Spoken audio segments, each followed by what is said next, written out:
Well, hello again. June 20th, first day of summer, and boy, it feels like it here in southern Ontario.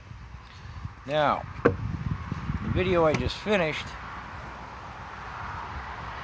I summated by saying we have to arrest what is happening in this country.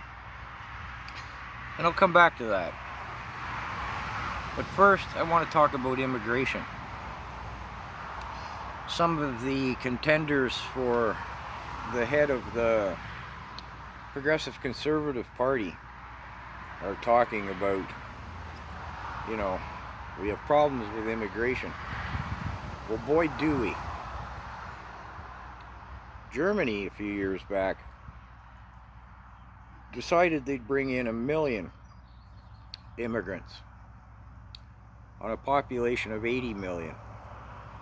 And it has created havoc within their society. We're just under 40 million here in Canada. And our government admits that they're going to bring in 500,000 this year alone. Now that's what they admit to. How many have they brought in before that? How many aren't they admitting to? And how many more will continue to come in? Now, a lot of people are going to start screaming at me that I'm prejudiced. Well, I don't consider that I am prejudiced. I wasn't raised that way. I'm talking about the fabric of our country being undermined by bringing in too many, too hard and too fast. And you can jump up and down and scream and point all you like, but I'm going to call it straight up for what it is. Islam. You got to have your head pretty far in the sand if you haven't seen how Sharia law, is that how you pronounce it, runs wild wherever it goes, creates social anarchy. It is an ugly,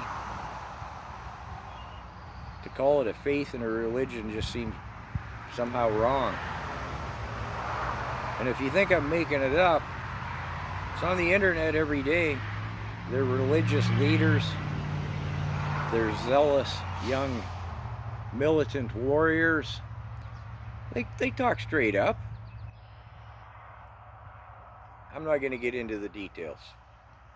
If you're not aware of it, well, again, you've either got your head pretty far in the sand, or it's high time you had a look at what that is all about. Our country can't afford that kind of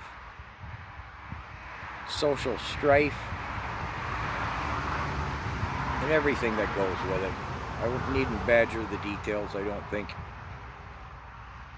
And we simply can't afford it financially either.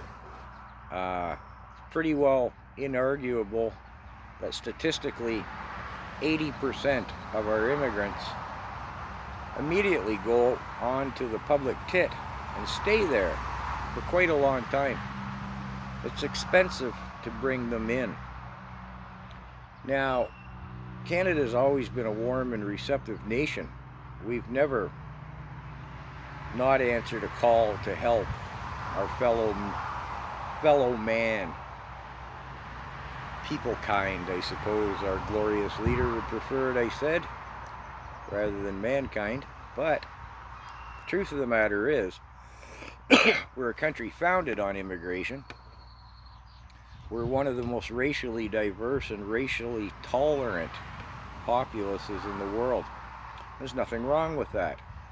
But we can't afford to continue doing what we're doing.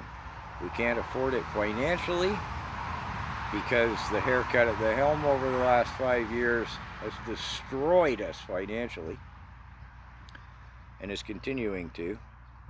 Nor do we need any more civil division and unrest than what we have now.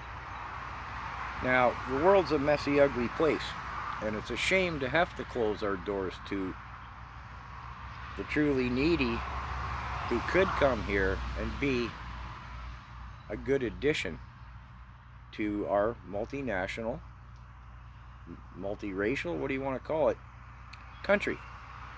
But the position we're in, we can't afford, in any sense, to continue to bring them in the vast, unaccounted and unaccountable for numbers.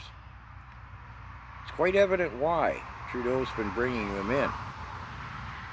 And I'll summate by saying what should be self-evident to everyone by now, but apparently isn't.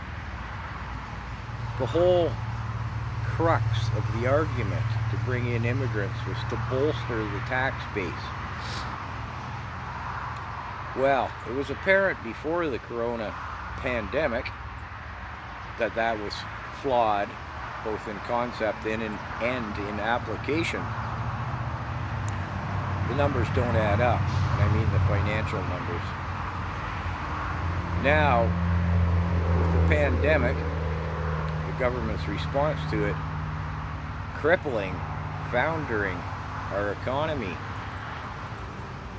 well, you simply can't argue that we need them for economic reasons. So I'm going to stop this video here, and I'll go on from this. Thanks for listening. Take care. Good luck to us all.